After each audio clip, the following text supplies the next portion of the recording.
Thank you very much, Jan. Well, it's a great honour and privilege to be speaking here, so thank you very much to the organisers. And thanks for coming. I know it's hard to get out of bed on the last day of a conference.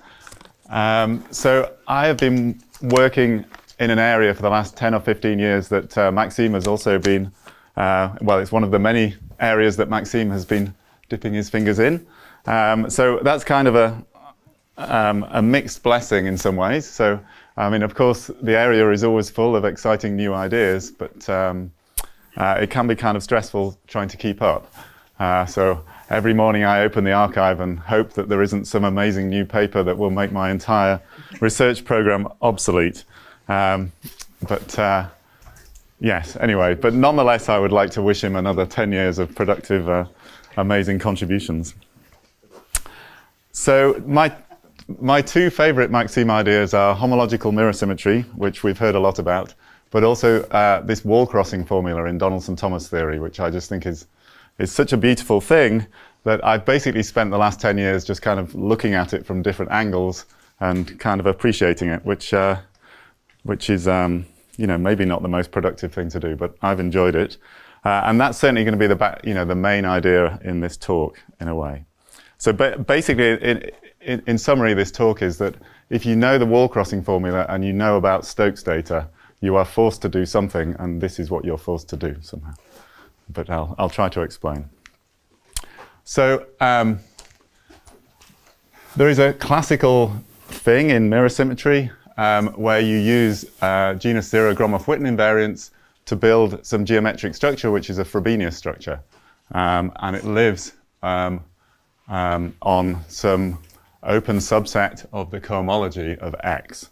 Or maybe it's a formal thing, maybe some formal open subset. And so you can ask yourself the question, there's this other nice class of invariants in enumerative geometry, DT invariants. So you can ask yourself the question, is there also some geometric structure that you can build using them? Okay, and so that's really what this talk is about. And what's this thing on the right? Well, DT invariants in their most general form, you know, the most kind of natural general context is a stability condition on a CY3 triangulated category. So you don't need to understand any of these words for now. This is just the kind of highbrow introduction. We'll do something more concrete.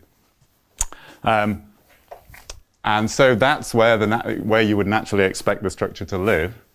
And okay, so why is this not a completely stupid idea? Well, physicists tell us that there are indeed interesting geometric structures out there which are closely related to DT invariants. So this is an old story, how old now? Like 20 years old or something, where Gato, Moore and Knightsky and Alexandrov, Persson and Pialine in string theory studied hyperkahler or quaternionic Kahler metrics and showed that somehow some instanton corrections to those metrics were described by DT invariants. Okay, so this tells you that it's not a completely stupid idea, but we're not really going to tell the same story as those people told. And why is that? So it's not because we think we have a better story, it's just we don't really know how to start with this one in a way. Because what we want to do is have a rather general story which starts with one of these guys, this category. And we don't know how to get from that to these hyperkahler or quaternionic Kahler manifolds. This kind of relates to this problem that may be familiar to some of you, that the space of stability conditions on the derived category of a Calabi-Yau threefold is not the complex moduli space of the mirror. The complex moduli space of the mirror kind of lives inside that space as a kind of half-dimensional thing. So it's hard to get straight from the category to these kinds of invariants. So we're doing something a little different, and we're also doing what physicists describe as the conformal limits. So that means we kind of get simpler structures, and in particular everything will be holomorphic, whereas these hyperkahler manifolds, you know, like the Hitchin system and stuff, those are not entirely holomorphic things. Okay. So stability condition like reality condition in that language? No, the stability condition, they will live in a space which is you know, like something like the Coulomb branch of your gauge theory, something like this. So the space of stability conditions is going to be the manifold on which the structure is built. I meant that in hyperkahler there is also real momentum affinity. There is the real. There are three Yes. structures, right? Yes. A little bit complex. Yeah, we're going to get it. Complex hyperkahler. Yeah. Yeah. Actually, Can I ask a question? no, it's not the subject of this talk. Oh, so that's the question. You are extremely welcome to ask questions, but I'm afraid, I mean, this slide is rather kind of trying to tell the experts what's going on, and this is the only slide of introduction, then we will go to some very basic stuff. So indeed, what I'm going to do in this talk is, so what we've found is that in some special examples of these categories D, we can kind of solve this problem and find out what the geometric structure is, and I'm calling this structure a joist structure, so I'm going to explain what that is. That's what's going to be the next thing. And here's another very highbrow comment, which maybe some of you will appreciate. So these two things at the top, Frobenius, and this thing that I'm putting here, which is joist structure, they're not completely unrelated. In fact, the right way to think about them is that they're both these structures give you isomonodromic families of connections on P1 with a double pole and a single pole, so like an irregular singularity and a regular singularity. It's just that the gauge groups in the two different stories are different. So in Frobenius, you're doing ordinary linear connections, and in this case, you're doing some kind of symplectic automorphisms of C star to the n. So that's kind of really important, but hopefully it will become clearer later. And then there's some much more general work of Jan and Maxime, and I've wrote something terrible here. Of course, they should be giving a talk about their work, and I just tried to summarize it in 2 lines. But the point is that I'm just considering some very special examples. They're trying to prove a general theorem where first they assume some conditions on the DT invariants, so they have something called an analytic wall-crossing structure, and then they build something which is not as strong as the structure I'm seeing. Okay, and that's not an insult. That may be the only thing that exists in general, quite possibly so. But so I just want to try and say this thing. So they build some kind of a germ. Yeah, this doesn't make sense until you see the definition. But yeah, this is just to say that one can be more ambitious, and rather than studying simple examples, you could try and prove general theorems, and obviously that would be wonderful. And then just last remark, there is this big kind of, well, quite a lot of people at the minute are thinking about Borel summing the free energy in topological string theory. This is actually quite closely related to this topic, but yeah, maybe I'll mention that later. Okay, so that's the end of the introduction. If anyone would like to ask any questions, but probably it's kind of highbrow at the minute. So this is the plan of the talk. I'm going to explain what one of these joist structures is, and this is some kind of elementary complex geometry, okay, so everyone can understand this. Then I'm going to briefly review how you get this from stability conditions, etc. I'm going to try and not labor that too much. There are many talks on the internet where I kind of explain this in great detail, because what I really want to do is I want to discuss these examples, the geometry of these examples, and then maybe go on to some further topics which are related to the twistor space. Okay, so that's the plan. Let's see how we get on. Okay, so let me define one of these joist structures. So first I define a pre-joist structure. I apologize for the horrible name. And the basic point is it's about nonlinear connections on the tangent bundle of a manifold. Okay, so a complex manifold. So let me draw a picture. Right, so what does it look like? So we have some manifold M, a complex manifold. And then over it, we consider X, which is going to be the total space of the holomorphic tangent bundle of that manifold. Okay, so this is also viewed as a complex manifold. And the reason I want to view it as a manifold is I want to think about nonlinear connections, not linear guys. So at each point here, there is a fiber, which is, of course, a vector space, the tangent space to M at P, but I'm going to try and forget it's a linear space. Okay, and then associated to that is just a kind of trivial sequence, which is just that if I use pi, the derivative of pi, I get a map from tangent vectors on X to tangent vectors on M. and I consider the kernel of that, which is kind of vertical tangent vectors, I get some sequence like this. Now the point is that the first thing to note, that was the second thing to note. So the first thing to say is that you can think about splittings of this map, and that's an Ehresmann connection or nonlinear connection. Okay, so let me draw a picture. Let me draw it on. So if you have a tangent vector here, you have a kind of machine for lifting it up to any point. Okay. So that's H applied to a tangent vector downstairs. And the important thing to bear in mind is that there's kind of no relation, because it's nonlinear, there is no relation between the lifts at the various points of this fiber. I'm making no assumption of the structure. No. For now, no. Is it usually polynomial in the fiber coordinates and local coordinates or not? Not at all, no. Just analytic, yeah. And defined everywhere on some domain? For now, it's defined everywhere. So indeed, in the examples, there will be some poles, but we'll worry about that later. But yeah, for now, I just want to contemplate it being defined everywhere. Yeah.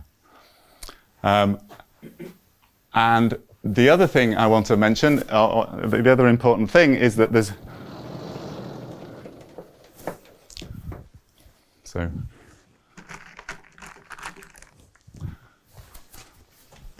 So this guy is the blue lift, and then there is also a red lift, okay, which is just the kind of trivial thing that a vertical tangent direction is a tangent a vertical tangent vector is a tangent vector to the fiber. The fiber is a vector space. Tangent to a vector space is just an element of the vector space. So you see, this thing will also lift to some vertical guys here. Okay. So, I mean, this should have been in white, of course. Yeah, you can see I'm not teaching.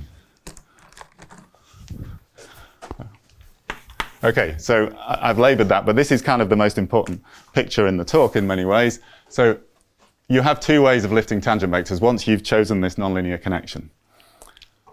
And so this is the definition of a pre-joist structure, which is going to be pretty much the whole thing. You know, a joist structure just has some extra symmetry conditions. So, so obviously it's not so hard. So what I want to take is a holomorphic symplectic form on the base. That will induce a holomorphic symplectic form on each fiber, just a linear symplectic form on each fiber. And I want to take one of these nonlinear connections, and then this is the crucial condition, that I can combine, you see, I can lift a vector by lifting it with the blue and adding a bit of this red guy. It will still project down to here, of course. So that's another, I get a whole pencil of nonlinear connections, and I ask that those are all flat and they're all symplectic. So this is kind of quite a difficult condition to check now. This is a strong condition on H itself. Yes. Symplectic. So symplectic because I have a symplectic form down here. It means each of these things is a symplectic vector space. Forget about the vector space, but it's a symplectic manifold. And then parallel transport of this connection should preserve those symplectic guys. Yeah, so this is the condition.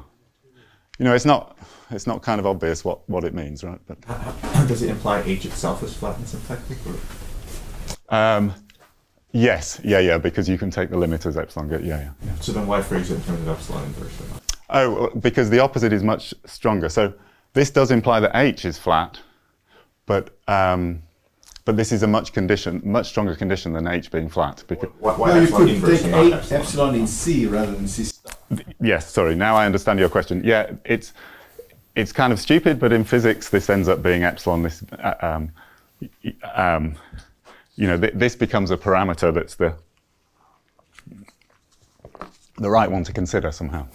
Yeah, no, I completely agree. If you were just doing maths, you would call it T, epsilon inverse. Yeah.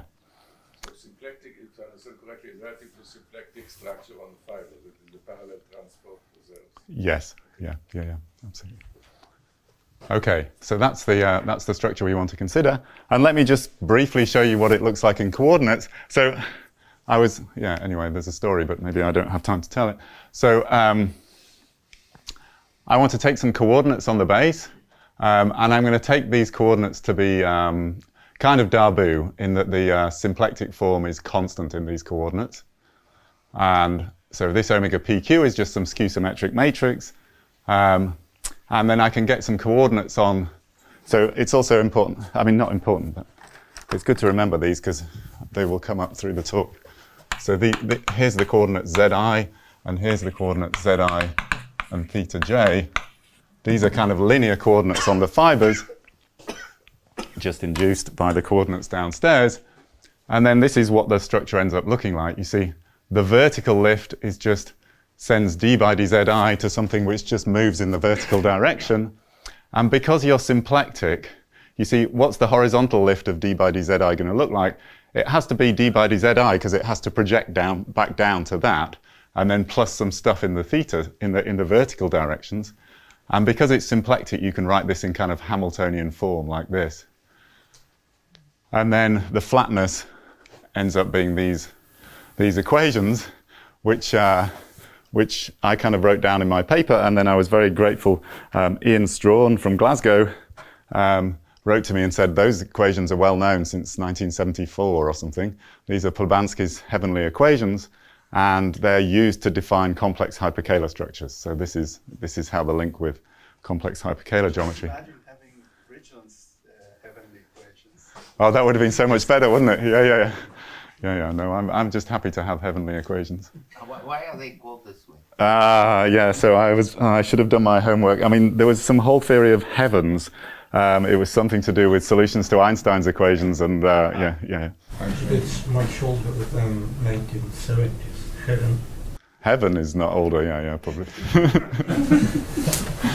There is something called Plebanski gravity, maybe it's related. Yes. Yeah, absolutely. So Plebanski was studying complex solutions to Einstein's equations. Absolutely.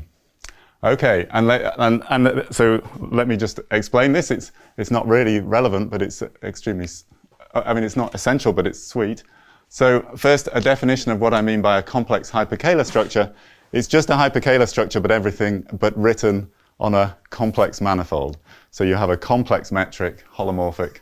You have holomorphic endomorphisms, and you write down exactly the same conditions as normal. But so normally a hyperkahler manifold is kind of smooth. It's C infinity, whereas we're writing it in the complex thing. And so how do we get one of these? So we have a splitting of the tangent bundle. That's really what a connection gives you, a splitting of the tangent bundle of X into horizontal and vertical guys. And they are both identified with the tangent space downstairs. I mean, the horizontal guys because it's a connection, and the vertical guys because of this red map.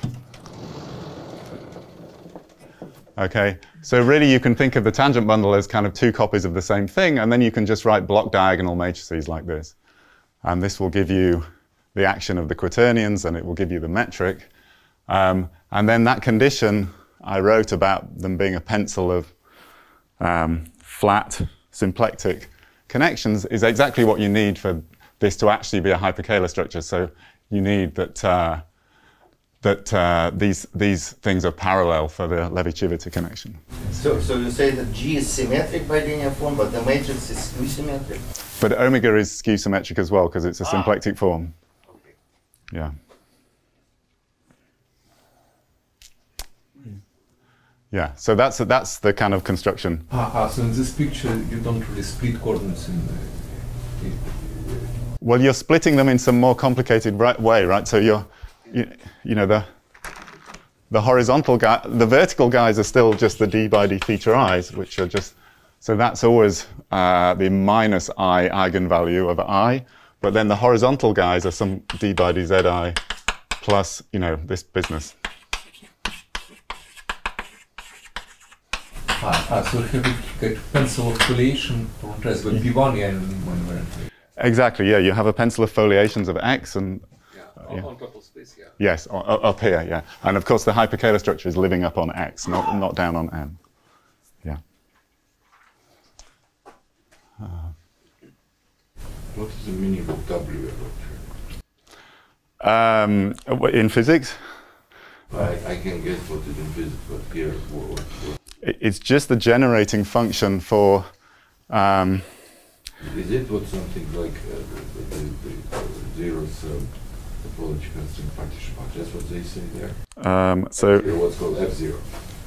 no, no, it's not in general. So what do they call it? I've forgotten. So Okay, fine. yeah, it might come back to me. Okay, and so now that was a pre-Joyce structure. So what's it? So you should. So one point I wanted to make is if you know about Frobenius manifolds, you'll know that a Frobenius manifold is basically a one-parameter family of flat, torsion-free connections on the tangent bundle, right? But they're linear. Okay, this is kind of the same thing, except they're no longer linear connections and they're symplectic. So that's why we've kind of replaced the group GLN by some group of automorphisms of a symplectic vector space. But there's also another picture of Frobenius manifold. Namely, you have bundle of a disk of some fibers, and on fibers you had affine structure, but affine structure degenerates to have first order pole when parameter goes to 0. And some pairings, yeah. Yes, yeah. It's kind of like you take commutative product and soft product as a limit of affine structures. Yeah, okay, well, probably there is some analog here as well. But just as in the Frobenius case, so there is some extra stuff you have to ask for: identity vector field, Euler vector field, and so on. So here it's also natural to put some extra symmetries, and so let me just quickly discuss them.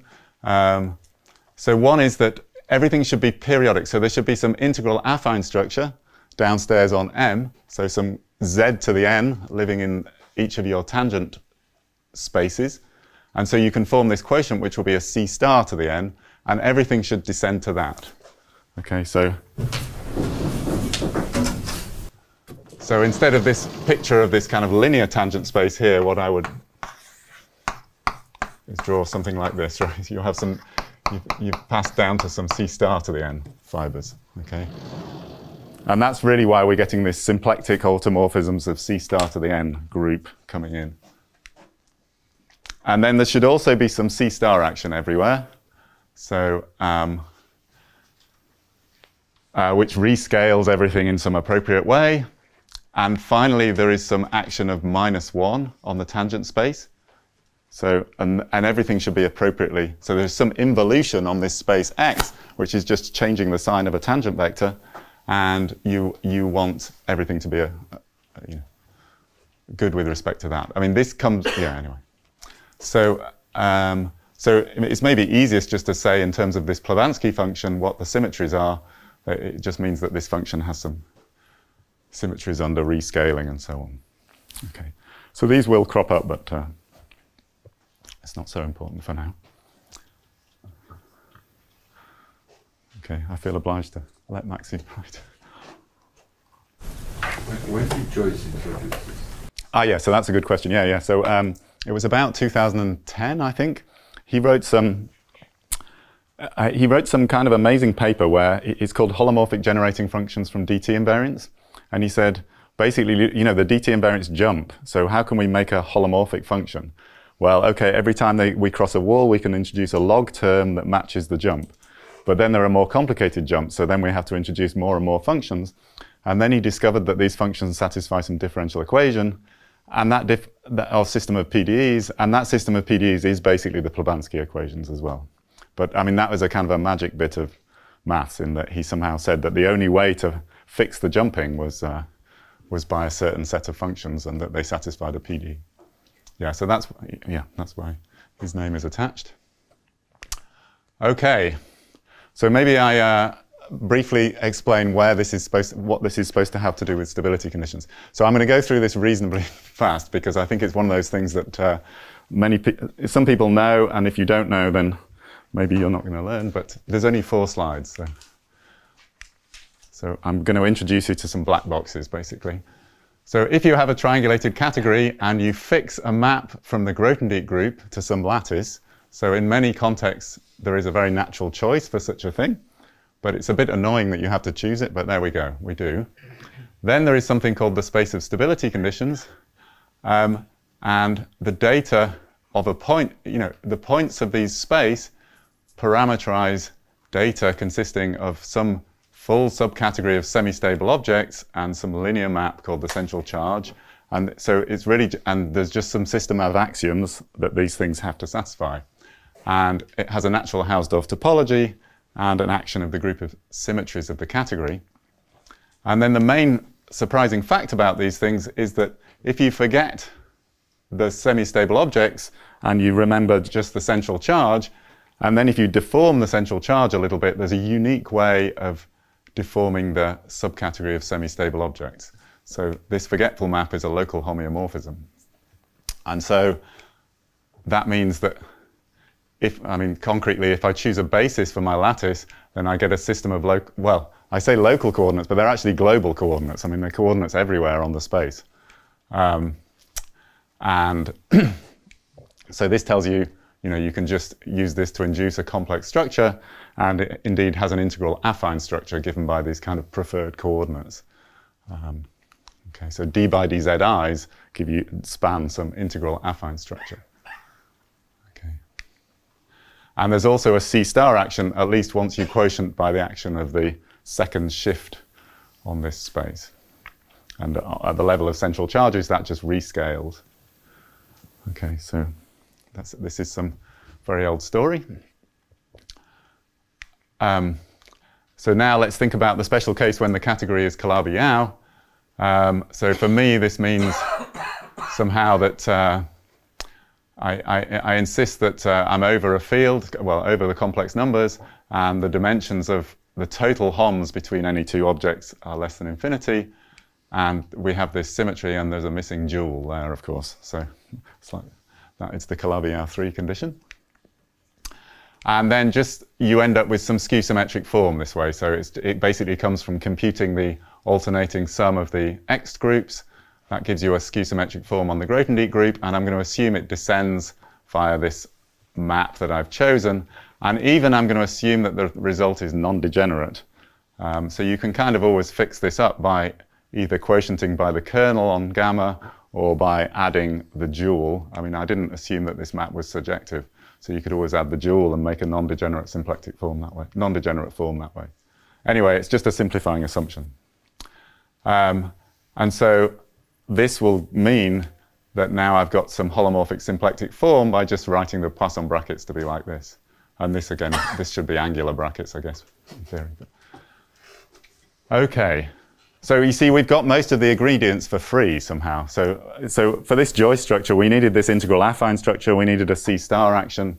We needed a symplectic form. So we've got all that kind of almost immediately. The only extra data we need is this nonlinear connection. But of course, that's going to be extremely hard to construct.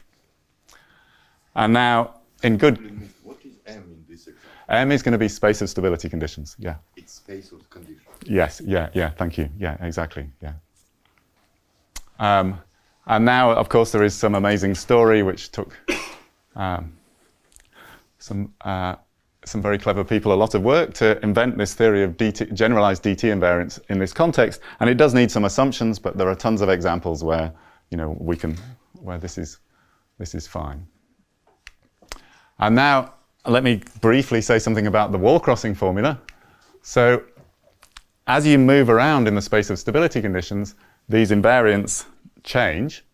So remember, these invariants, they depend on a stability condition, sigma, and they depend on a class in this lattice. So you've got some kind of Chern character of the vector bundles or dimension vector of your quiver representations, whatever. Gamma is an element of this lattice. So I introduce some algebraic torus. So this is C star to the n, and I give it a symplectic form using this. So X alpha is a character of this torus corresponding to the lattice element alpha. And then because I have a pairing on my lattice, this gives me some Poisson structure. So yeah, okay, so I have some symplectic C star to the n. And then the point is to try to define certain automorphisms of that lattice. So maybe I'll draw a picture. So in other words, you have some space M, which is your space of stability conditions. And at each point of this space, you have the following picture. So you have C, and that's eventually going to be epsilon. And you have some bunch of rays and countably many in general, but let me not draw countably many, I don't think there's time. At each, so what are these rays? These rays are the ones spanned by the central charges of classes gamma, such that gamma, well, gamma is an element of this lattice, but more importantly, omega gamma, this dt invariant, is non-zero. Okay, so you draw all those rays, and then associated to each one of these rays, you define, or try to define, so this is a ray L, you define some automorphism of C star to the n. Okay, by this formula, and let me come back to this formula in a minute, but then the wall crossing formula, what it says is that as you move, so here's stab of D, if I go for some walk through stab of D, I may cross a load of walls where the dt invariants are changing, and what can happen is that these rays, remember these rays are in the direction of some central charge, and the central charge is moving in this space of stability conditions. So what happens is you can have two rays, they can come together, and then they may separate into a whole bunch of other rays. And then what the wall crossing formula tells you is that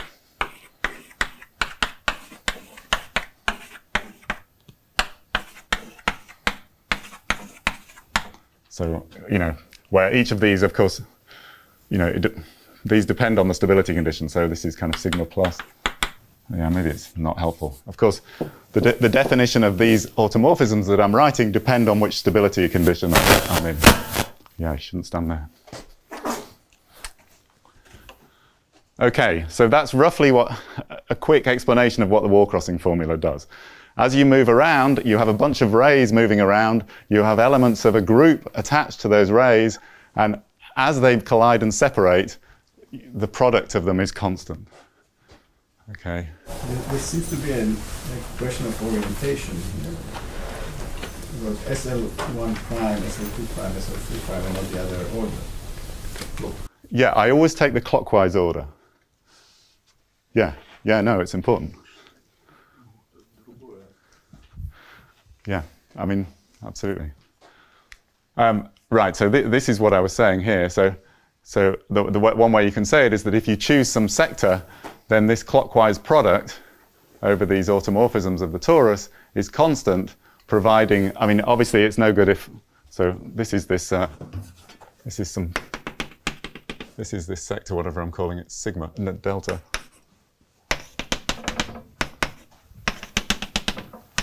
So I kind of fix delta and I just allow the rays to collide inside it. Obviously I'm not allowed to just take one of the rays out because that would definitely break the result. And what is this automorphism? Well, it's the time one Hamiltonian flow of this function on the torus. So you write down the generating function for all the dt invariants lying on that ray, and you take the time one Hamiltonian flow of that. Okay, and of course, then there are some convergence issues and blah, blah. Okay, but there is a way of making perfect sense of this if you work with formal power series instead of functions on C star to the n. So instead of thinking about Laurent polynomials, which are the ring of functions on T, take some completion, and then this makes perfect sense. Okay, so this is the formula. And it's kind of, you know, it's effective.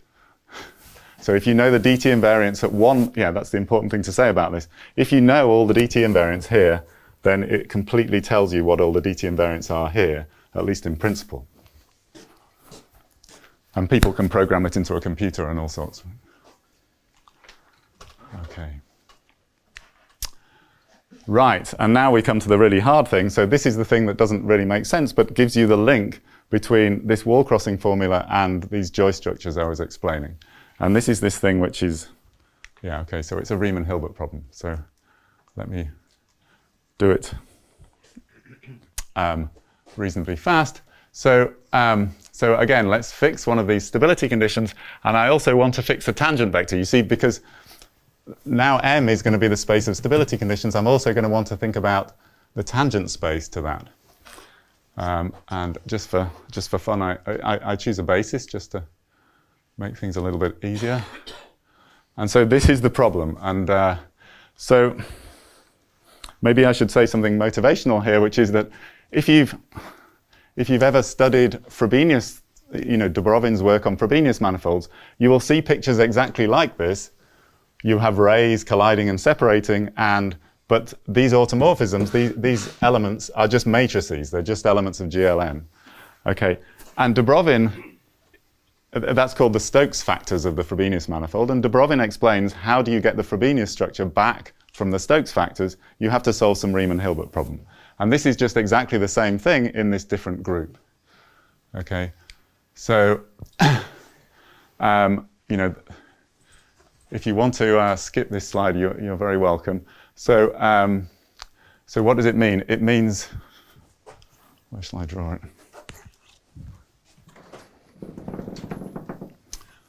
So you have this bunch of rays. So we've fixed the stability condition. So we're just at some point on this thing. And so we have this diagram of rays and automorphisms attached. And then what we do is we choose some half plane, maybe this one, which is centered on some non-Stokes ray. So these guys I'm now going to call the Stokes rays. And if I take some half plane which is centered on some non-Stokes ray, so this is what I'm calling HR, and this is the ray R, then I look for some map from this half plane, analytic map, into the torus with some nice properties. So it has certain asymptotics at the origin, down here, and certain asymptotics at infinity. And then the crucial thing is that if I change this ray to another one, then it should jump by this automorphism. So here I'm considering the slightly more general situation, which is a good idea, where when I move from one ray to another, there could always be countably many rays in here. So the right thing to do is insist that this changes by the product of the rays, the product of the automorphisms in there. Okay. But to first approximation, what you should think about is it's a discontinuous map from C star into the torus, which has certain asymptotics at epsilon equals 0, epsilon equals infinity, and jumps by these automorphisms when you cross one of these rays. That's basically what's... Can you explain the notation HR? Yeah, so this was here, sorry. Given a ray, it's the half plane centered on that ray. Yeah. So epsilon is a coordinate on this plane? Yes.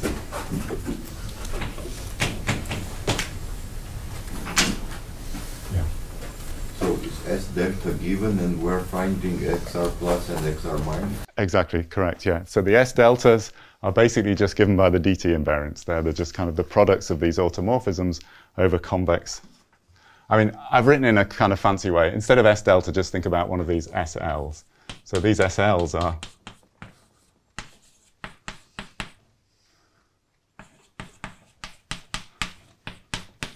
so they're you take this generating function given by the DT invariants on that ray. You think of this as a function on the torus. You take its time one Hamiltonian flow. It gives you some automorphism of the torus, hopefully. And that's telling you how much this function should jump as you cross one of these rays. Okay.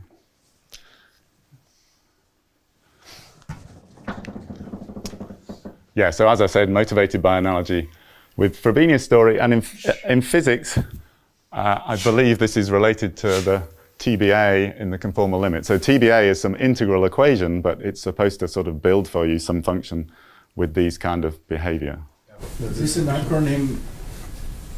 What's the acronym TBA? Thermodynamic beta ansatz. But I don't want to say anything. Yeah, to be announced as well, yeah. Yeah, people on people will see sometimes with a funny title, TBA, that means to be announced. Oh, to be, yeah, of course, yeah. Actually, I have a serious question. Yeah, for this S of delta, yeah, it's usually function. It's transformation which has some poles somewhere, yeah. So it's not everywhere defined. Yes. You tell us. I mean, on another occasion, I might tell you something about it. But I mean. Yeah, I don't want to take this too seriously because I think more interesting is to understand the geometry that this thing is trying to tell you. And I think what this is doing really is there is some twistor space, and this is trying to describe twistor lines in this twistor space. So you shouldn't take this too seriously, because I don't think one could ever actually find solutions. Well, I mean, I don't think one could ever prove a general result saying there were nice solutions. That would be my guess. But yeah, okay. No, there are many problems with making this rigorous. No, there are substitutions. Exact WTB by Marinho, it makes whole sense. Non-linear problem. Yeah, but indeed you have to worry about poles of these things, right? So you can't expect this to be holomorphic in epsilon. And if you just say it has poles, then there are far too many solutions. And the right thing to say really is that as a map to the cluster variety, it doesn't have poles. But then you need to introduce the cluster variety, and then basically you've introduced the twistor space. So yeah, I don't know there is a way of... right, and so I just want to explain what is the connection with this picture I've drawn here. So somehow, green is maybe bad, but so what you should think of is that these, so here's C star to the n, here's these maps, which unfortunately I think are also called X. So you should think of them as functions of a stability space with a tangent vector. So the zi's are giving you the point in stability space, the thetas, so these both entered into these asymptotics. These are telling you a point in here. So between them, they've specified here, and so you get some map to here, to C star to the n, and these arrows are just the kernel of the derivative of this map. So in other words, you can look for the level sets of this map. You see, of course, this is n-dimensional, this is 2 n-dimensional, this is n-dimensional. So it has an n-dimensional kernel, this guy, and that's exactly giving you this distribution as epsilon varies. Okay, so that's kind of in principle how you get from dt invariance to a Joyce structure, but absolutely there are many problems with this, and it's hard to do. Okay, onwards. So, for putting that all behind us, there was a lot of stuff that didn't make sense there, but the definition of a Joyce structure is a perfectly sensible thing, and we can go and try and make some examples, find some examples. And so the simplest cases are these class SA1 examples. So, and so here's the base of these things, M. It's going to be some moduli space of quadratic differentials. Okay, so I'm going to fix a genus and some collection of pole orders, and then I look at the space of pairs consisting of a Riemann surface of genus G and a meromorphic quadratic differential with poles of order mi, and I also ask that it's got simple zeros. And then there's a sort of technical little thing here that at an even order pole, a quadratic differential has a residue, which is usually called a mass parameter in physics, and I set those to be 0 just for convenience.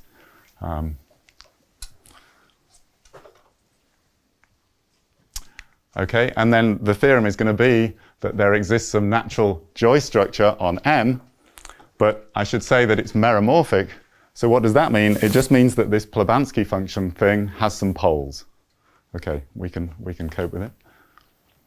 And when you say residues, so you mean the linear part of the differential?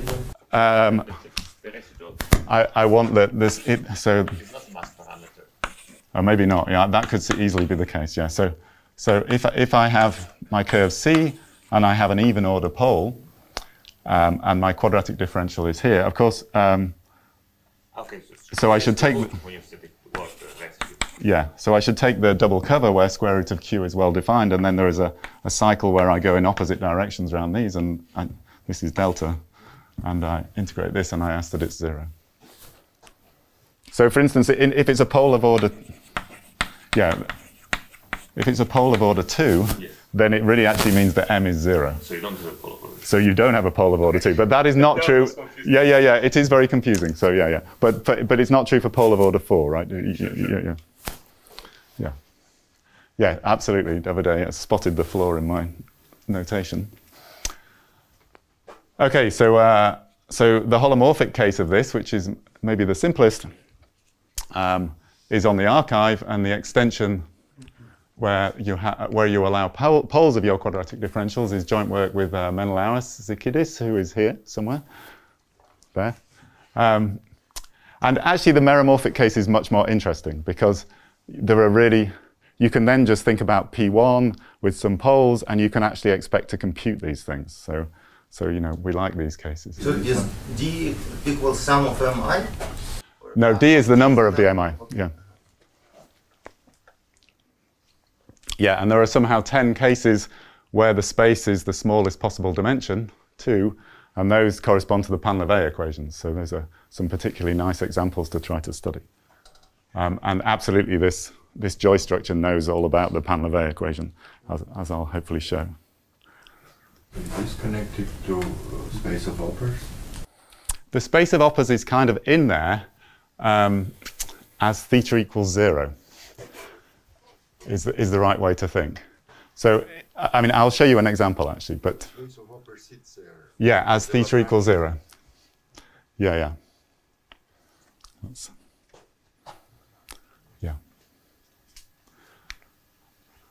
Yeah, so I'll go through this very fast because it's an old story. So these spaces do indeed arise as spaces of stability conditions. And this was proved by me and Ivan in some cases, and then by Fabian in the much more difficult case when there are no poles of the quadratic differentials. And then there's some more recent work by Fabian and Merlin, who's here, and show you doing some general cases. But maybe I can just skip this because it's an old case. Okay, but I want to describe this construction.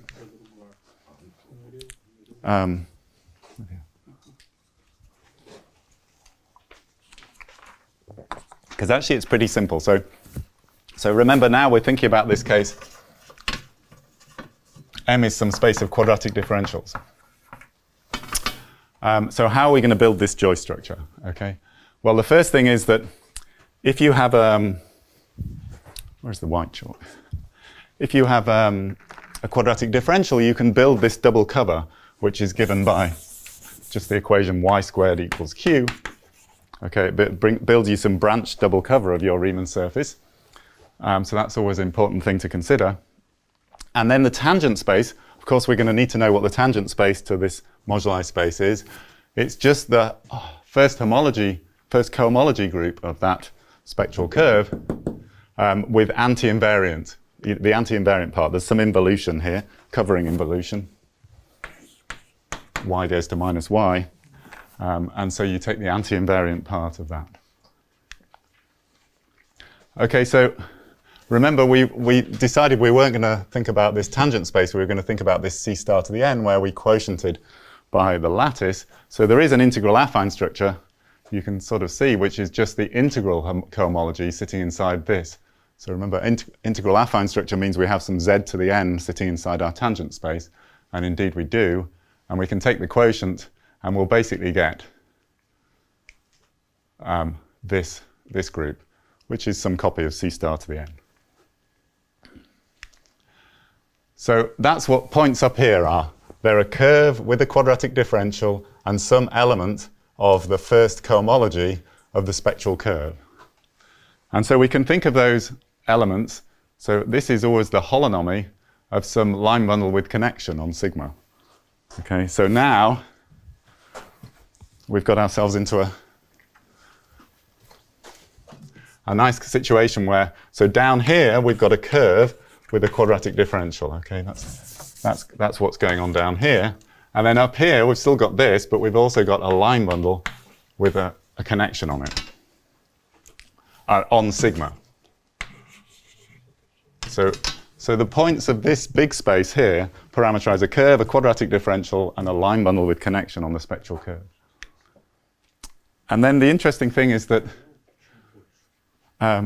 is this same as local, what they call local system, total space if I take? Is it the space of SL2 Sirlet connection? Entire thing. So the space of quadratic differential. You mean, I'm not sure. No, because you were a curve. Yeah, we're varying the curve, certainly. I mean, I think it's kind of, so this is the same dimension. So n is the dimension of the character variety. So this whole space has twice the dimension of the character variety somehow. Yeah. So for instance, this upper locus, theta equals 0, has got the same dimension as the character variety, and it's interesting to consider the map from here to the character variety and write a symplectic generating function for it and so on, and then this is related to ns limit. So. Because in the other stuff that you mentioned, marine and so on, it comes from the SL2 symplectic connections where inside the moduli space of complex structures it's like you just said. Ah, yeah. So what's written there is a generating function of it, and it's a partition function of topology. Right. Yes. So this story is somehow bigger than that. So it looks like similar, but I cannot see it. Yeah. Well, let's talk afterwards because it's kind of complicated. But indeed, that story is contained in this one. But and also, I'm about to do an example. Oh, blimey! Right. I'm about to do an example, so maybe that makes things a bit clearer. Okay, but this is the crucial step in this construction, so let me not rush past it. So, of course, it's very classical that a line bundle on the spectral curve gives you a Higgs bundle downstairs. Right, so taking this line bundle, I can turn it into a Higgs bundle downstairs. But what's much less classical is that if you have a connection here, you can use that to induce a connection downstairs. And this I eventually found in a paper of Donagi and Pantev. And it's not a perfect correspondence. You end up with some birational map, which is why the Joyce structure ends up having poles. But let me explain how it works, just very briefly. So, and this is kind of for people who know about these things by now. But so how do you get from a line bundle upstairs to a Higgs bundle downstairs? You basically take the push forward. And then if you pull that bundle back up again, it splits into the line bundle plus the involution applied to that line bundle, more or less, except here we have the structure sheaf of the branch points. So this is where the zeros are the quadratic differential, where this guy is branched. And then what you do is you pull up your connection and you take the diagonal part. You just take the part, you think of it as a 2 by 2 kind of matrix, and you just take the diagonal part, or rather actually just the top left corner, which gives you a connection on L. And then the question is, does that top left corner completely determine the whole connection? And generically, if you're off the theta locus or something like this, then it works. So there is some kind of non-trivial map here, which seems to not be so well known. So this is not just a fiber of this rank 2 bundle, is it the sum of fibers of the 2 points? Yes. And you have connection in each sum, and you take the sum, isn't that? Well, I mean, basically away from the branch points, indeed, you just take, but you see this connection will not preserve that decomposition. Ah. It will have some off-diagonal terms as well. Okay. And what I'm saying is you can forget about those birationally in this setup. So, yeah, I didn't. Sorry, indeed. So there's an obvious way to construct a connection away from branch points. Right, so here's sigma, and there's this. And so here we have our bundle E, and here it's just the sum of sigma star of L, right? It's just the direct sum. But when I pull my connection up from down here, it's not like it preserves this decomposition, right? I mean, it will be some matrix. There will be some connection here, connection here, but then over here there will be some maps. In other words, if I differentiate a section which is just in here, it won't remain in there. It will move into the other copy. Some connection, yeah, on direct sum. You certainly get a connection on the direct sum. But that has kind of 4 components. And what I claim is that it's uniquely determined by this just this connection, this component, generically. Globally not to have poles. Yes, yeah. You mean to extend to branch points? Yes, exactly. Can you spell it in terms of some wall crossing conditions? No, it's pure drum. It's just a piece of kind of Higgs bundle geometry. Is this related at all to the organization, or is it another way to? So the way I think about this, the way you should think about this is that there is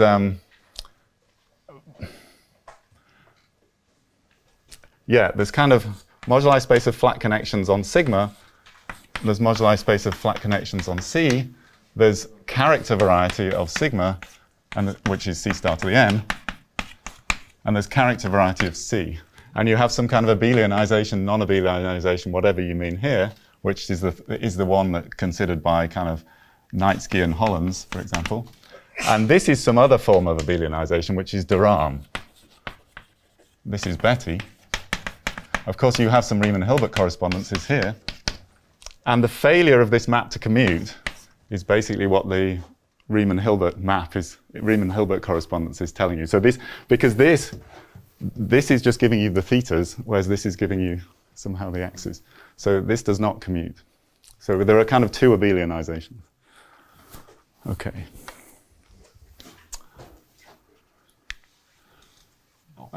Right, and you see, once you've got this, then I claim that how do we get these nonlinear connections on this space? So how do I deform up here, right? So the data up here was a line bundle with this connection, but I've turned that now into a bundle with connection downstairs, and I just asked that the isomonodromy, I asked that the monodromy of this rank 2 bundle is constant. So now I have a whole pencil of connections on my bundle downstairs, and I ask that that's constant. Is it obvious it's linear in epsilon? No, it's not quite obvious. That's right. But I mean, and that's the thing that kept me awake at night for a while, but indeed it is. Yeah, you have to check it. Okay. So I'm nearly out of time. So let me just discuss there are two slides where I do a formula.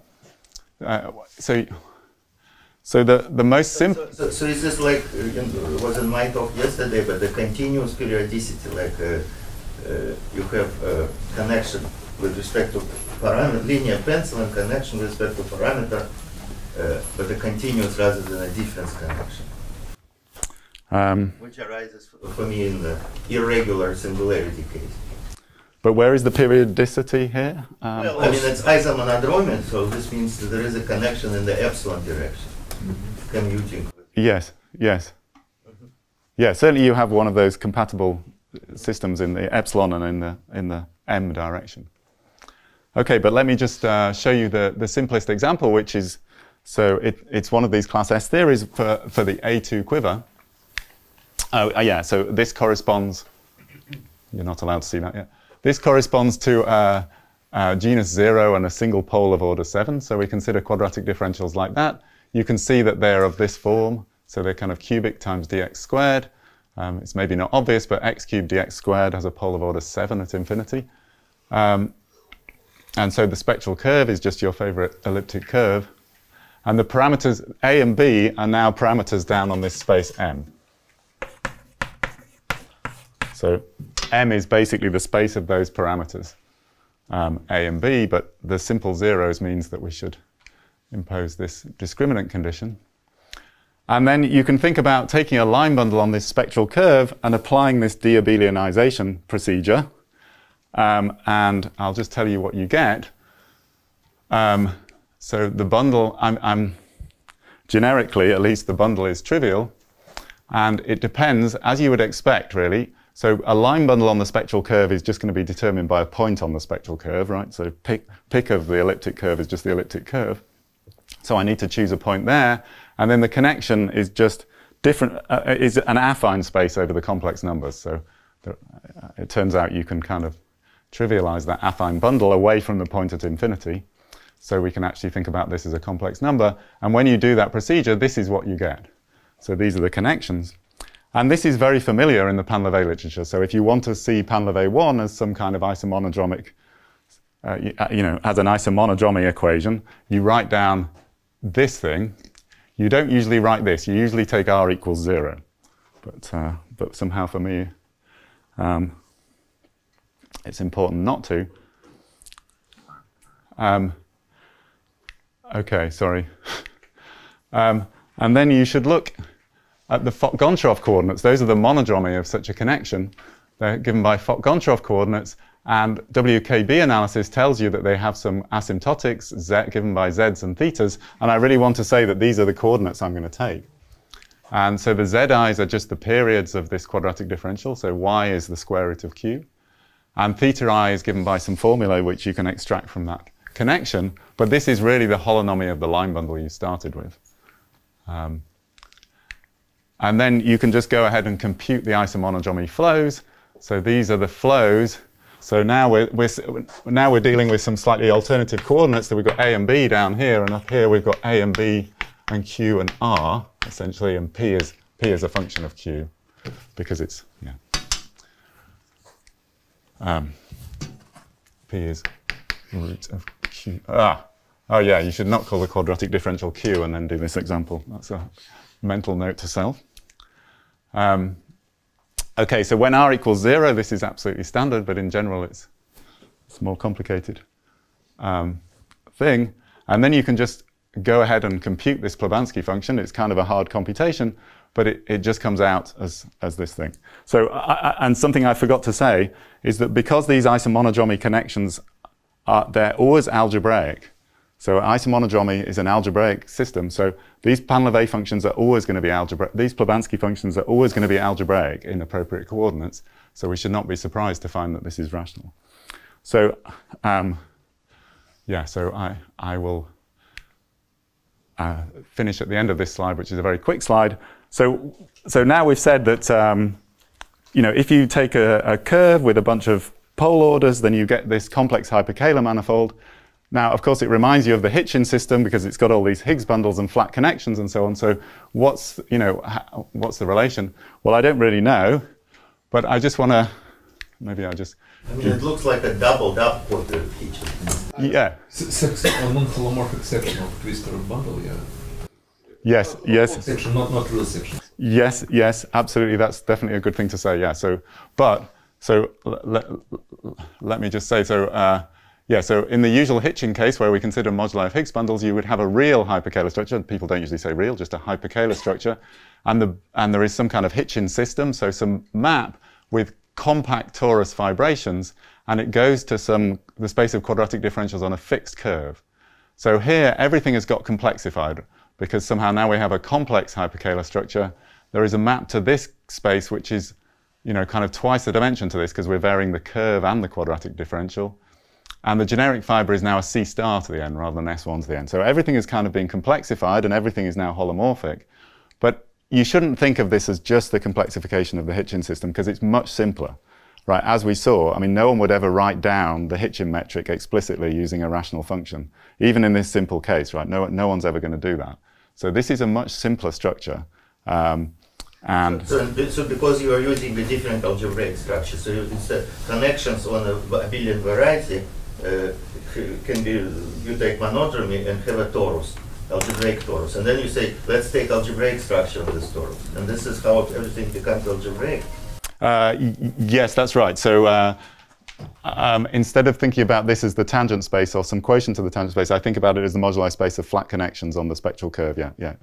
And that's, yeah, I mean, stability space does not have an algebraic structure. So, we just happen to note that there is one here. So the space of quadratic differentials is algebraic, and then I can think of this as algebraic. But I was just making up those algebraic structures. But they're obvious natural things, and then it becomes algebraic.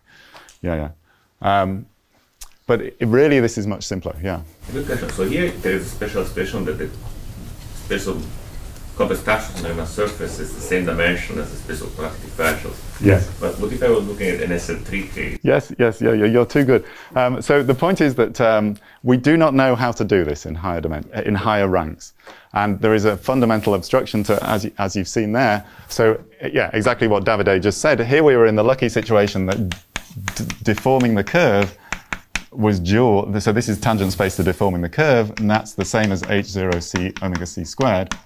So these things are dual, and they fit together in some nice symplectic manifold if I do both of them. But if you're doing higher rank, I would also want to consider this, cubic differentials, and then what would I put here? And that's this kind of problem of higher Teichmuller theory. There should be some bigger space. W algebra thing comes here. I mean, this is for teaching for SLN, we can do all this stuff in principle. And SL2C case is what you are describing, exactly.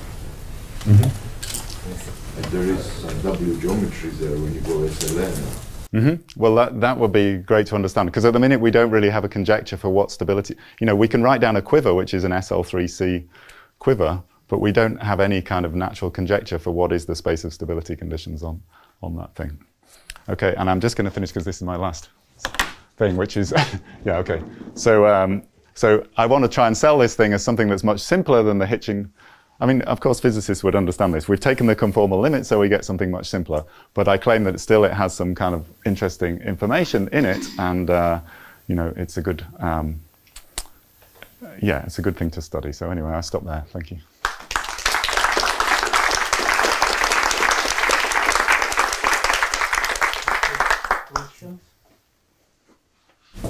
So a recent generalization of these three Calabi-Yau categories from class S are so-called relative three Calabi-Yau categories, which some of the relativeness has to do with the boundary.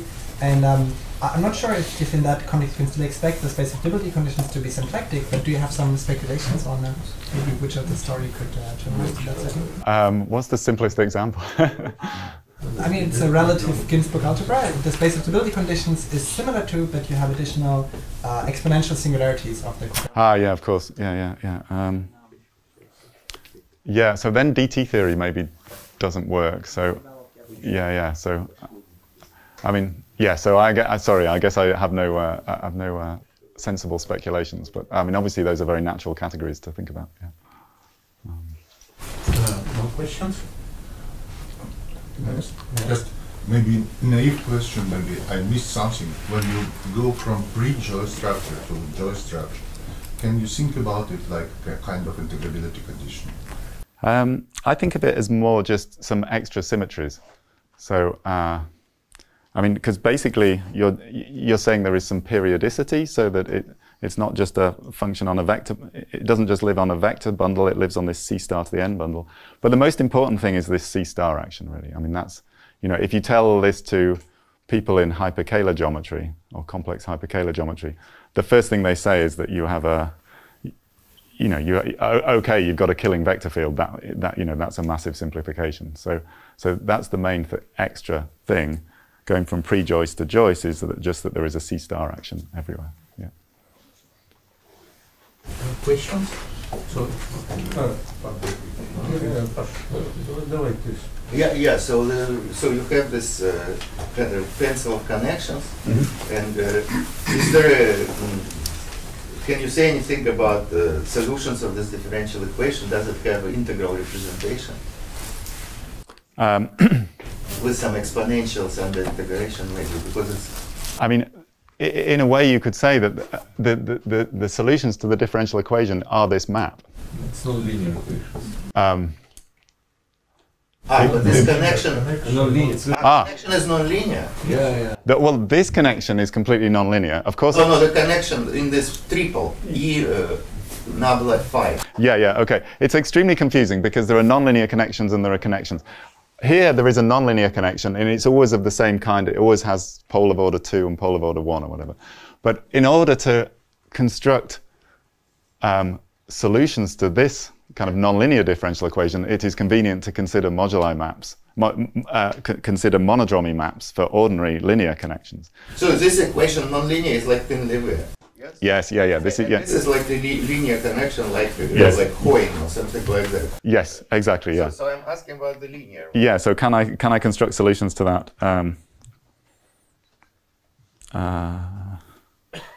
Yeah. How does one? Well, I guess. I guess I don't know how to. I mean, you can do WKB analysis, and then you can prove that. I mean, it's known that that converges in some domains, but probably. There is an exact one for if it's this Hoyne situation. There is an exact one which is used in this topological scheme. Okay. Yeah. There's a very little, kind of almost trivial remark. If you consider general complexified variety, there's no DT invariance, just stability conditions. But stability conditions can be related to Bromley-Witten invariance anyhow as a limit, as a fine limit of kind of Frobenius manifold. Yeah, that's work of Halpern, Leitner, and so on. Yeah. Okay, yeah. One can make a prediction for get some domain stability condition from Bromfit and invariance, from Frobenius. For arbitrary complex threefold. Right, it's exactly our project is. Okay, very nice. Thank you. More questions? No? Let's Thanks.